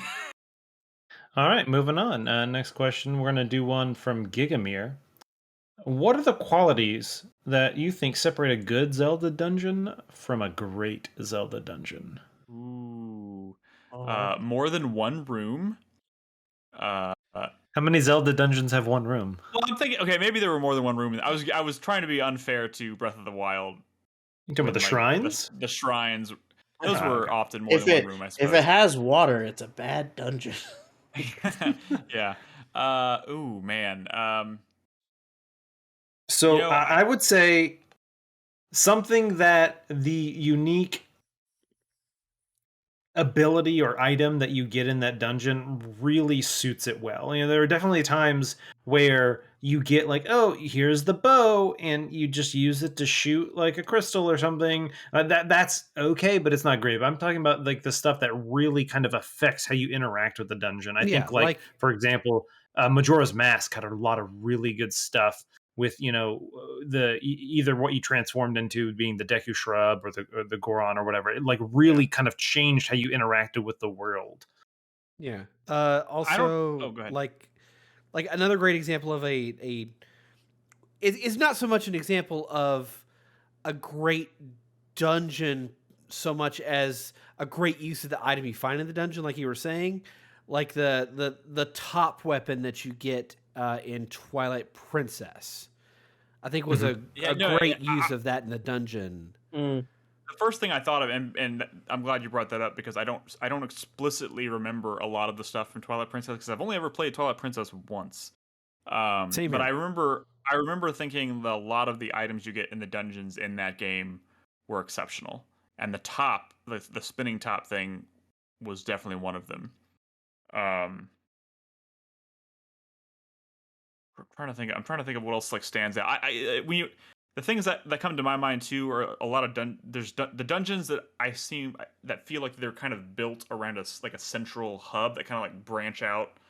I think tend to be the ones I remember the most. I think about the Forest Temple, how you keep kind of doubling back and returning to that central area, and you kind of the wheel spokes that go off in different parts of it. I thought it was a really cool design.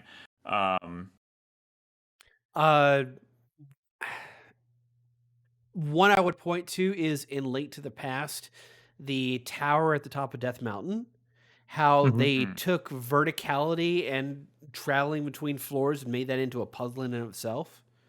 Yeah. To access certain floors and certain parts of floors, you had to fall a certain way in a certain area. I thought that was pretty good. I mean, honestly, I think this is a particularly difficult question to answer, because there are so many good Zelda dungeons, and I don't think there's any one theme that sets them apart from the forgettable ones, because so many of them are great for different reasons. I'm thinking about like the Shadow Temple in Ocarina of Time is incredible because of the magnifying glass, and or the magnifying lens, whatever the fuck it's called. And then the Spirit Temple is an amazing temple for a completely different reason, because you have to go do part of it in the past and part of it in the present or future, or whatever, however you look at it. I think it's also just important to note that variety amongst dungeons in the same game is obviously for sure. a big deal, because like, you know, we always harp on the divine beasts in Breath of the Wild, but I think any one of those is like a really cool dungeon. It's just that they're all like that, you know? Yeah. That's true. And you know, I'm thinking about like I don't know why, but like I love Wind Waker. But I always struggle to remember the fucking temples or dungeons in Wind Waker for some reason. The only dungeon I truly remember from Wind Waker is trying to break into the pirate fortress. And that so I think it's because that, and don't get me wrong, I'm not a Wind Waker expert, maybe I'm forgetting something, but I think it's because that game kind of tried to make the dungeons feel like more part of the world. You know, most Zelda games you go to, the dungeons always feel like you walk through a portal and you're in a different place to an extent. Whereas I feel like Wind Waker kind of tried to make them, like, oh, you're going to an island and there's a fortress on the island, and you're just kind of, I think Breath of the Wild kind of did a better job of kind of making the dungeons feel like they're just a part of the world, versus just kind of this extravagant place that, you know, as soon as you cross that barrier, it could, you know, whatever could be behind it. So I think Wind Waker tried to be, I don't want to say be more realistic, but I think that's kind of how I felt in that one. For sure. Let's move on. We got more questions. This one from Chai. What is the best meal you had ruined by something else happening? Oh God. This might be a hard one to like. I feel like it's like let me go back to my mind and remember every meal I've ever had in my life. It's got to be something like witnessing something embarrassing in like like in your vicinity, like at a restaurant or something, and then being immediately uncomfortable. When I was, this didn't really ruin my meal as much as it ruined the person next to me. But I remember I went to I had a birthday dinner at like I think it was like a Tokyo Steakhouse or something, and they had those like dividers in between the tables where, you know, you can kind of see like it's like that paper, you can kind of see the silhouettes of people through it or whatever, but you can't, it's not transparent.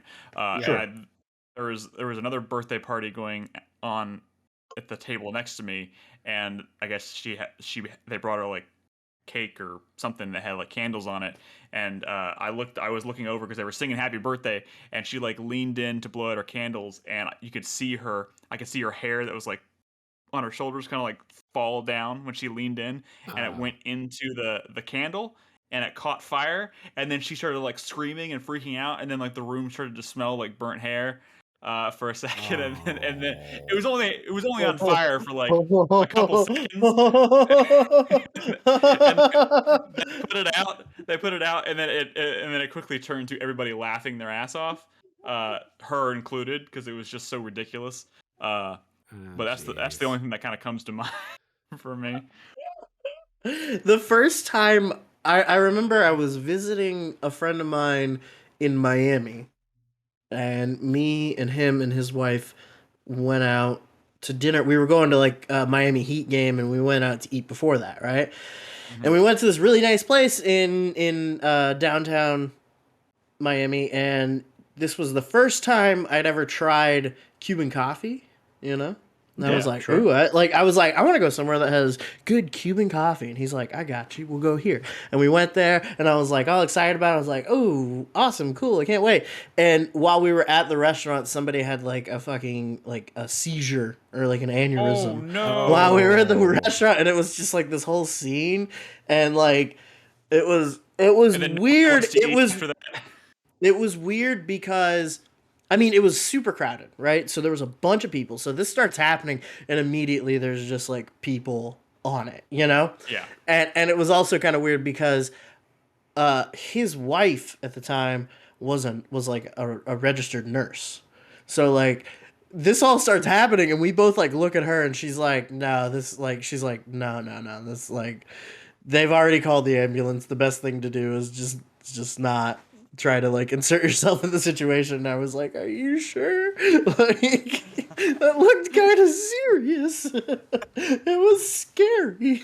And then nobody nobody knows how to act after that. It's just like, so do we just go back to drinking our coffee? Like, Yeah, we this did. is weird. We did, Yeah. and the coffee was pretty good. Oh, okay. Well, there we go. Silver lining. Oh, actually, it wasn't ruined, I guess. So I have one. All right. Ooh. I don't remember what year it was. I was probably 10 or 11. We were eating, I want to say it was like Sunday lunch at my house. It was just me, my mom, and my sister. And we had a rabbit at the time. His name was Groucho because he had like the hair around his nose. Kind of looked like a mustache, like Groucho Marx. Right, and you weren't going to call him Hitler. Exactly. It was wider. It was wider than Hitler. It was definitely a Groucho. And so the rabbit, we just kind of let him loose in like the kind of living room area. And he just kind of wandered around. It was fine. We just kept him in that area. He didn't go to like the back of the house where the rooms were. And I guess he decided to try and like hop through between like a bookshelf and like the fireplace. They were kind of close to each other, and he got kind of stuck. And I guess when rabbits get stuck and stuff like that, they freak out. And in trying to get out and freak out, he broke his back. And we had to take him to the vet, and he died. And then we went back home and had cold lunch at the table. So, oh no! Oh my god! If my mom's listening, sometimes she listens to the podcast. She can attest. I'm sure she probably remembers. Oh but yeah, no! That was something that happened. He Lennied himself. Yeah. Oh no! I think that fits the question pretty well. Yeah, I think that might be the only meal that was legitimately ruined by the experience. Like surpass that. In the spirit of the question, I suppose. Yeah. So. All right. Yeah. Unless Chris Davis has a story. Nothing like that. Jesus Christ. I'm gonna need you to go ahead and top that story, Chris Davis. I'm just kidding. We can move on. Yeah, move on. All right, moving on. Next question from Zero Skies. What are your go-to board games or card games? I don't play that nerd shit. I'm just kidding. Board games or card games? I am very fond of Flux in its many forms. Flux is great. Love Flux. I think I have like 3 or 4 different versions of it. That's like such an easy and for fun... those that don't know, the thing that makes Flux so easy is to learn the rules of the game. You just read the card that's in front of you, because the cool thing about Flux is the rules are constantly in flux. Dude, it's a really easy game to teach somebody, even though it's also infuriating to teach. I don't really have a go-to. I kind of refer to Nolan and Crispy because, my brain immediately jumps to what is it? Oh my god. Betrayal House on the Hill. Yeah. Dude, there was a time where we played that game a bunch, and it was awesome. Yeah, no, it's great. And then, dude, there's a fond memory of being at an old friend's house, ex-friend, where we were playing that game, and I was I holding the baby? I can't remember. I might have been, and the baby was like, we were like at the table playing Betrayal, and the baby was like kind of just looking down at it and just bleh, and just like all over like the cards and the pieces. No. Yeah, and I forgot about that. Yeah, that happened. I remember that.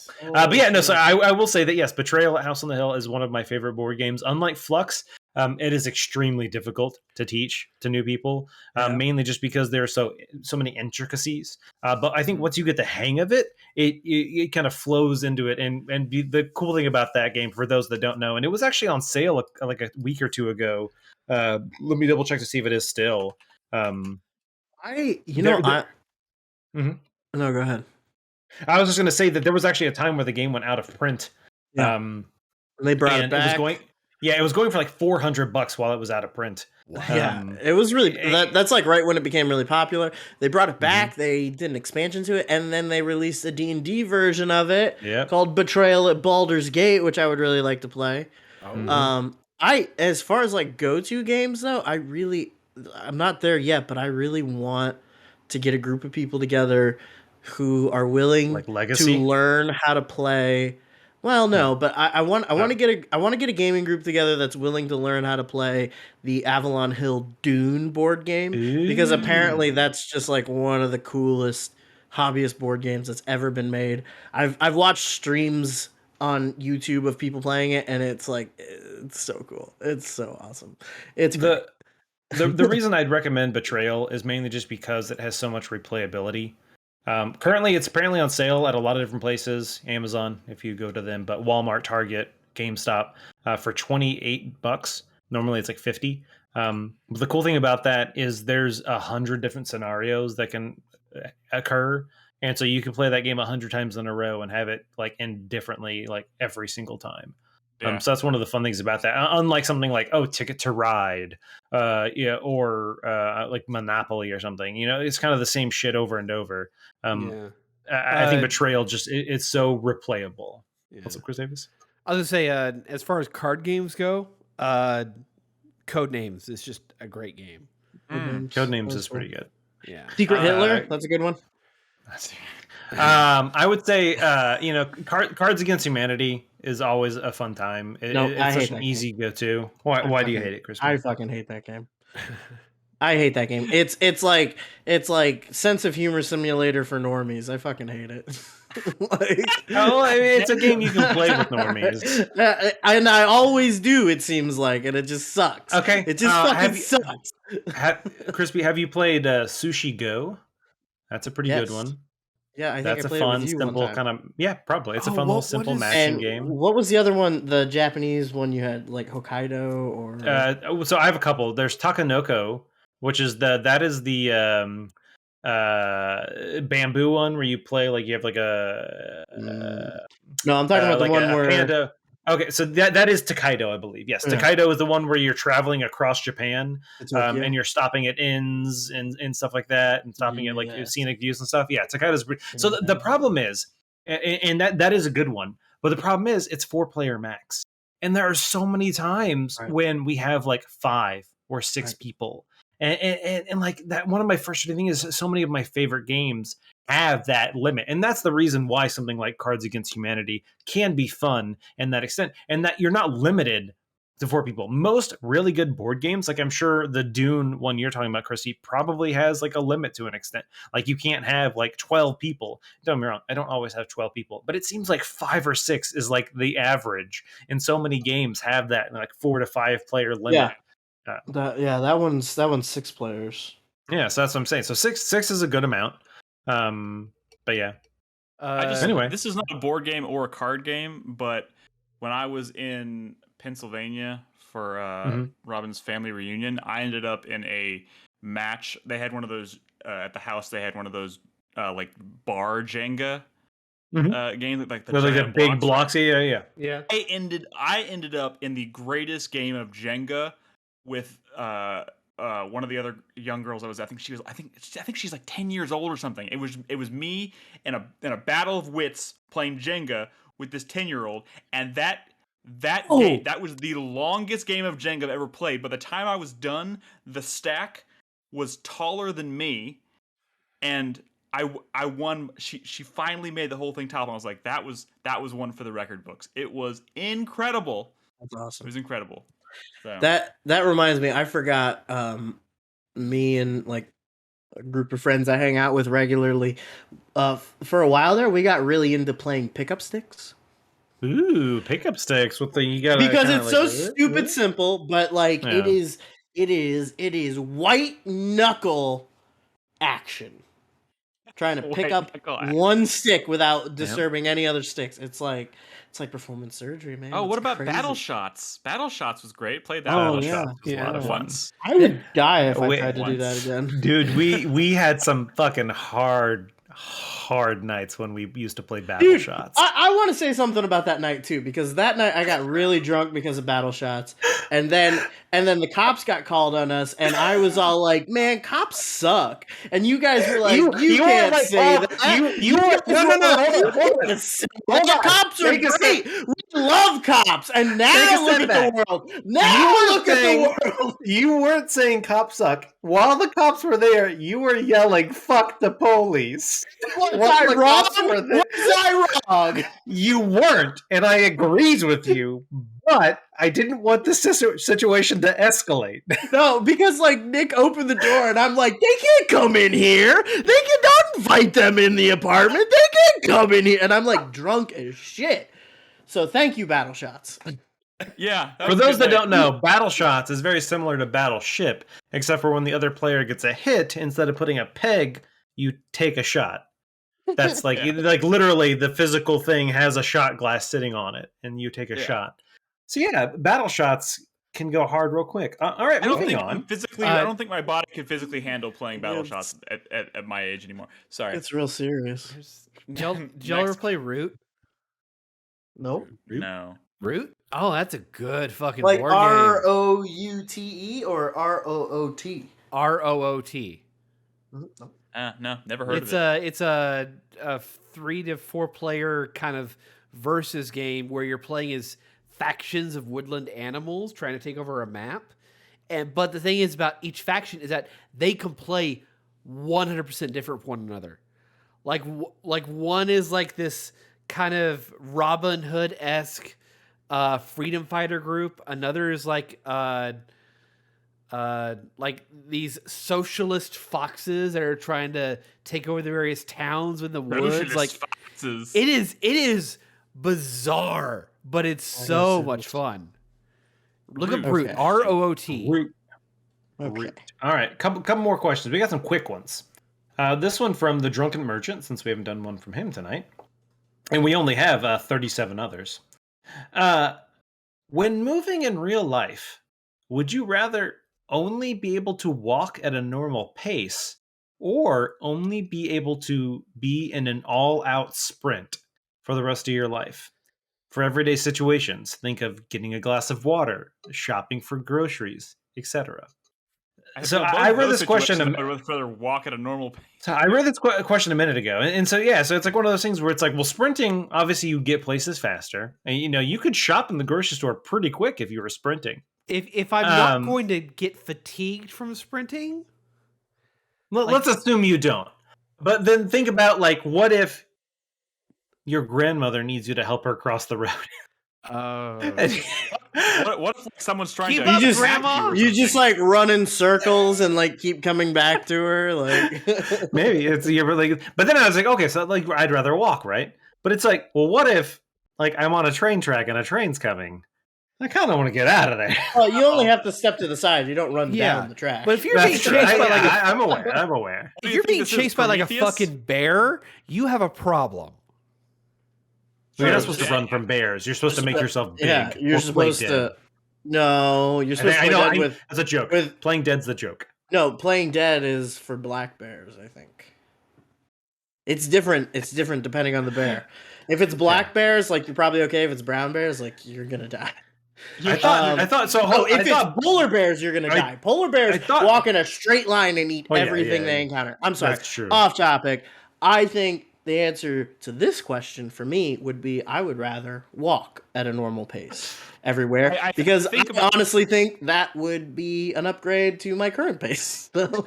I think, and if I'm ever in a situation where I have to run for my life, I'm already in a headspace where it's well, if I gotta go, I gotta go. If it's my time, it's my time.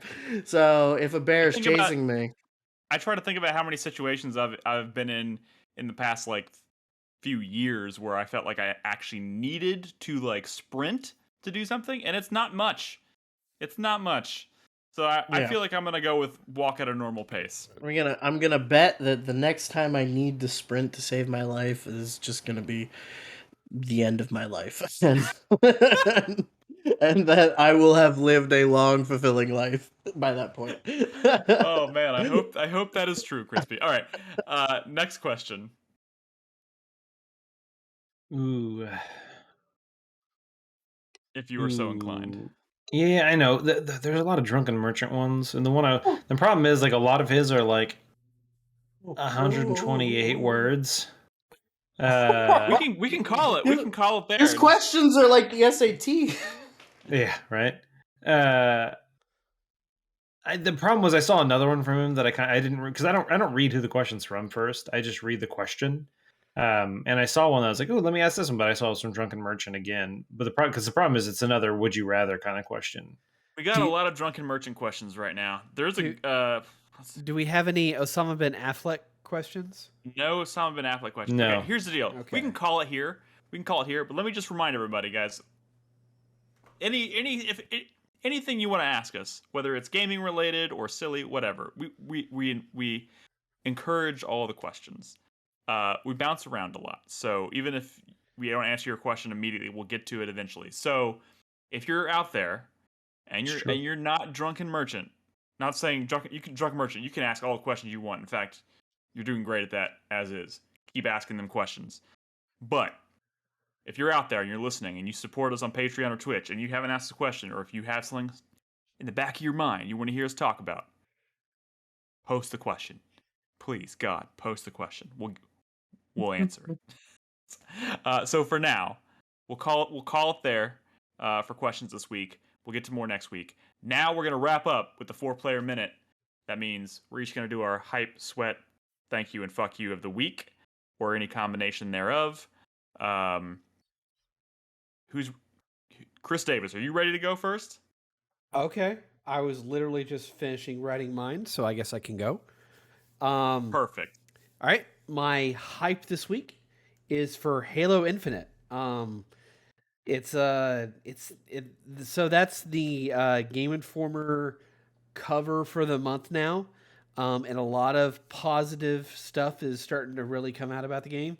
So I'm officially going into lockdown. I don't want to know anything else about this fucking game. I am so looking forward to a new fucking Halo game. After years of them teasing information and then having and revealing stuff, I'm going into media blackout with about 2 weeks to spare. Yeah, it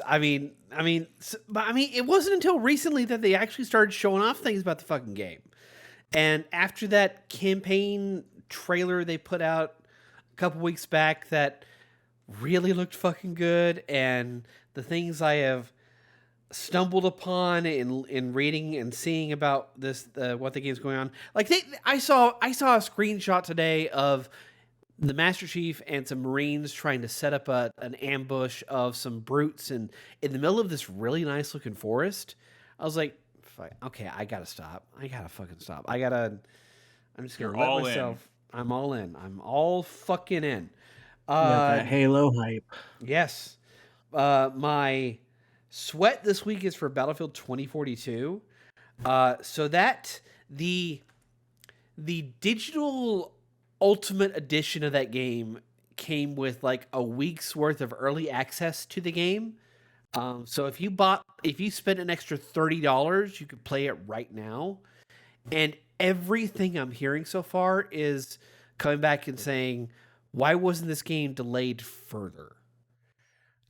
Hearing there's a lot of fucking bugs that probably aren't going to be patched. Should I cancel my pre-order for now?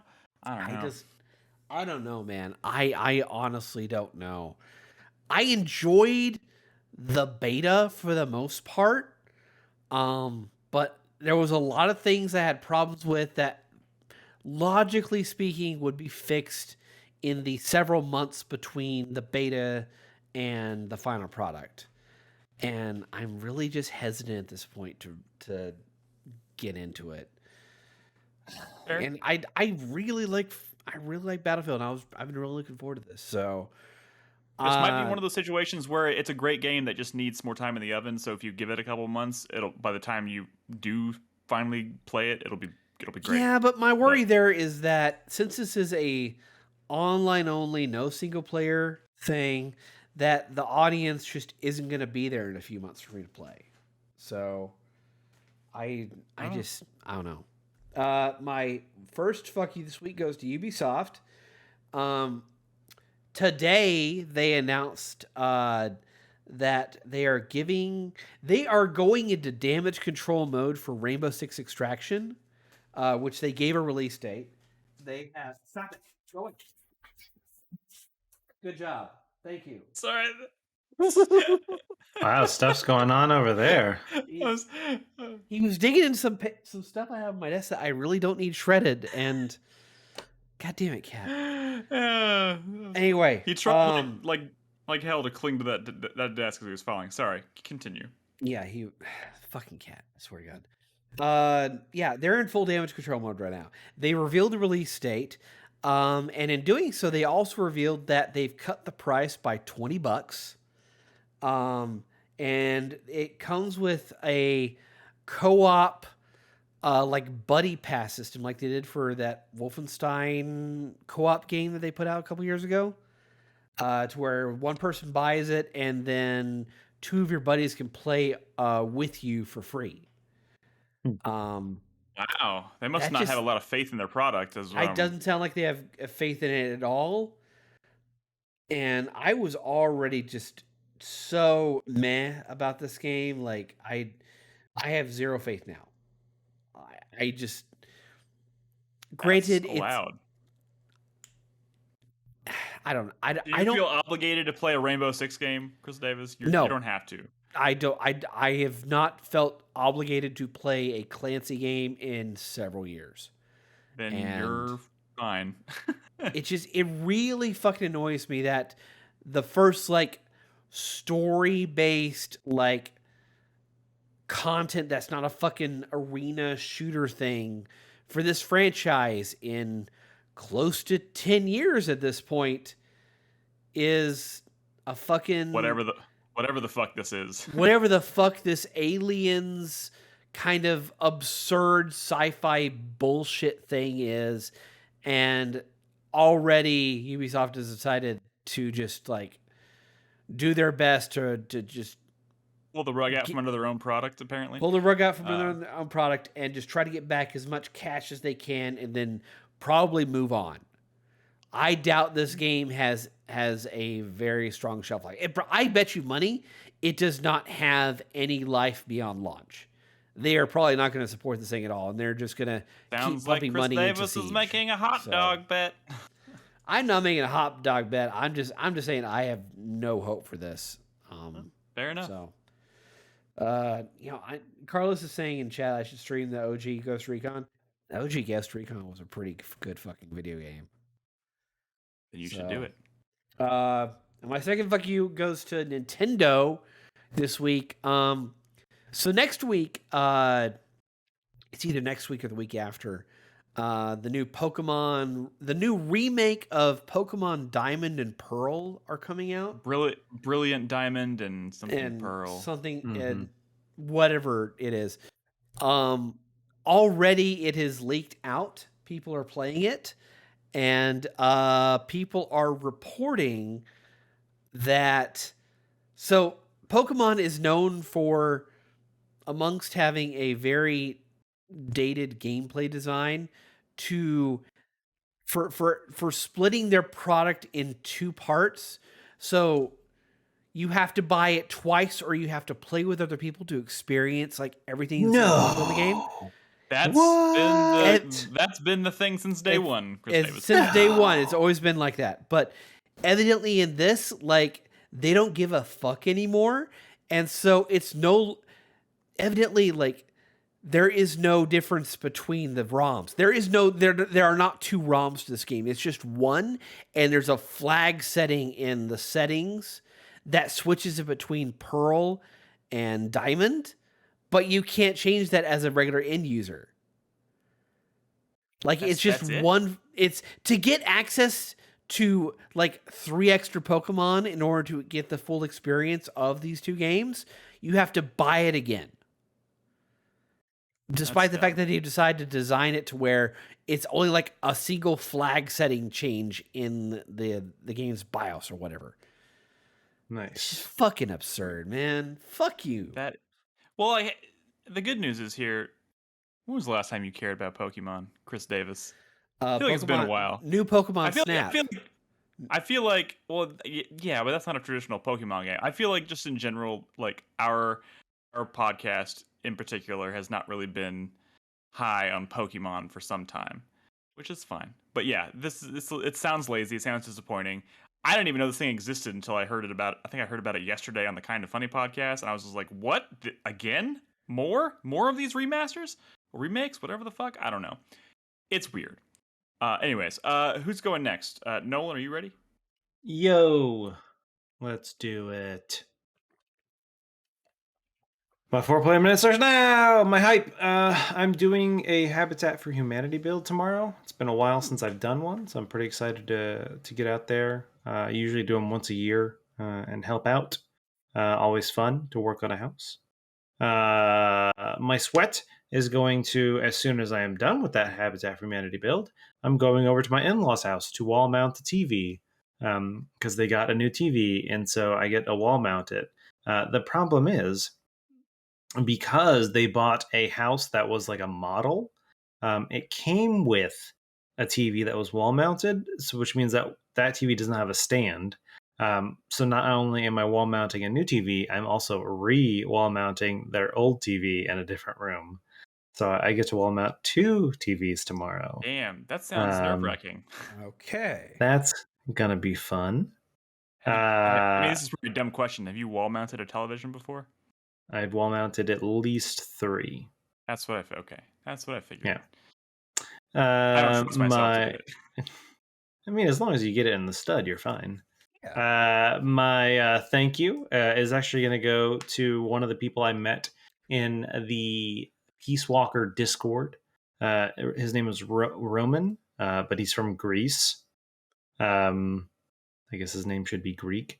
But he helped me out with a lot of the online stuff that I needed for Peace Walker. I had a lot of fun playing the games with him and stuff. Cool. And then my hype is going to go to me and Bernadette have been playing a lot of couch co-op games. Obviously, we're like home a lot and stuff like that. And since we just finished Sackboy's Big Adventure, we're talking about the next game. And the next one I think we're going to move on to is a Stardew Valley co-op farm. So kind of hyped for that. It's been a while since I played Stardew, especially because they've released a whole lot of new content. Is it an actual co-op mode, or are you just playing? Are you just gonna? Yeah, no. There's a co-op mode where you can have 2 people on one farm. Each one's doing their own thing and stuff like that. No, yeah, but by default, I think it can hold up to, I want to say like 4 to 6 players on a single farm. There's some mods that you can make it bigger, but we're just going to be the 2 of us doing it. But yeah, there's a lot of new content that I never got around to playing because I played it before it came out. So like, post main game stuff, like new island that you can go to like interact with different people, different quest lines and stuff like that, new crops and whatever. So I'm pretty excited. Wait. All right, Crispy, your turn. All right. My hype is for Elden Ring again, because all week I've just been watching new footage of the same like opening area of Elden Ring, and it looks so good. Cuckoo bananas. Looks so good. One of the videos that got shared in Discord yesterday had mounted lance-based combat, had jousting. Was the player character on a horse with a lance jousting against a mounted opponent. It was amazing. It was so cool. Looked fucking dope. Looked so cool. My sweat is for Ghostbusters Afterlife, which comes out next week. I'm excited about it. I'm gonna see it. The reviews have been okay so far. I mean, some people really love it. Some people are just kind of like, yeah, it's fun, but it is kind of confirming a fear I had with it, in that it is maybe a little too fan servicey. It's a little too much about parading around props and people from the old movies, and which I get it, but at the same time, I hope this movie stands on its own. You know what I mean? Yeah. My fuck you for the week. I guess I'm just gonna give it to J.J. Abrams because I want him to stop making movies about things that I like. Uh, and my thank you for the week, I'm going to give to Casey, the lady I'm dating, because she was the one that got me to play my Switch again. Because she's been playing the new Animal Crossing update.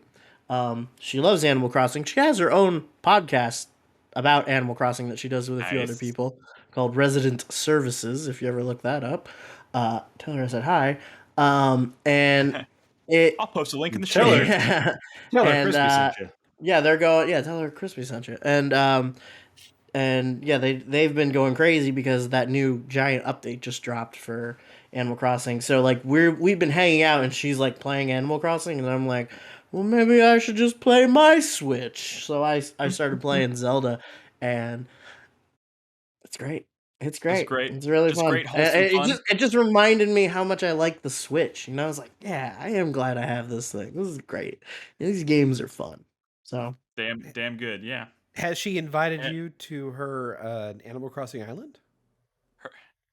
She has two of them. She has two different islands. Do you have Animal Crossing? She has two different Switches that she plays Animal Crossing on. And Damn. She has two different islands. Dedicated Animal Crossing is one of those the actual like one Animal of Crossing themed. One of them is the Animal Crossing themed Switch, and then the other one's a Switch Lite. Nice, cool. All right, so my 4-player minute starts now. I'm gonna go ahead and also give my hype to Elden Ring. It looks. I'm actually one of these people, like, you know, a lot of people, especially with Souls games, they were doing this big network test or whatever, and people are like trying to get in, like desperately trying to get in, and I'm kind of having the opposite effect because I already know how kind of in love with the game I am, so I'm just kind of like, I'm not really watching. I watched the preview they released last week, and beyond that, I just like, I'm going to listen to whatever opinions kind of naturally float my way on social media and stuff, which have all been amazingly positive. But I'm not really going to go out there and seek out footage or anything because I want to have that beautiful, like, Breath of the Wild virgin experience of just, like, turning on the game and experiencing it naturally. But I'm very, very, very, very, very, very, very, very excited for that. And it's not very far. It's, like, pretty soon, actually. So that's great. My fuck you for the week, and this is not really a fuck you, it's more of just like a like, what the fuck is happening. So Steam announced yesterday that because of the supply chain issues, that they have delayed the first round of Steam Decks until February of next year. You know, February, when Dying Light 2, shortly after Elden Ring, Horizon Forbidden West, and I'm sure like one or two other things that I'm forgetting, all are apparently coming out right now in February. I may not even end up getting my Steam Deck in February, but like, if I just happen to be if I unbeknownst to myself, like, lucked into being in the first wave or whatever, and they're like, hey, by the way, we're charging your card, have a Steam Deck, and I'm like, fuck, I like, there's like 4 other games I just spent my money on. When the fuck am I gonna find time to do all this shit? That's a little stressful. My thank you this week I have 2 thank yous. My first thank you goes to Nolan, for lending me that mask for the trip. It was a great help. It made me feel very, very comfortable while traveling. If you saw it, I took some pictures of it. Nolan took pictures of it when he was traveling. It was very like a intense, like, Bane looking mask for air travel. But man, I made it to and from New York City for the Dexter premiere without any COVID. I finally had my test. I had waited 5 or 6 days after my return, and got a test, and it was negative, and I'm so thankful. So thank you. And that is my other thank you, which is any and all people that I've been interacting with on social media for Dexter. I'm obviously very, very excited to have Dexter back in my life. Whoa, wait, hold on, Nick. You like Nolan. Dexter? Don't do this to me. What? Don't do this What? to me. You never mentioned this.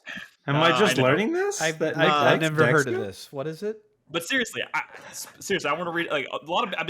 My Twitter has never been more engaged in my. This is sad to say. The entire lifespan of our podcast, 10+ years, I have never had more engagement on social media than I have in the past 2 or 3 weeks. From people that were just interacting because they're also excited because I'm writing for Dexter Daily right now. Big Dexter fan website. I have 2 articles up on there already if you want to check them out. I did a review of the first episode after the premiere.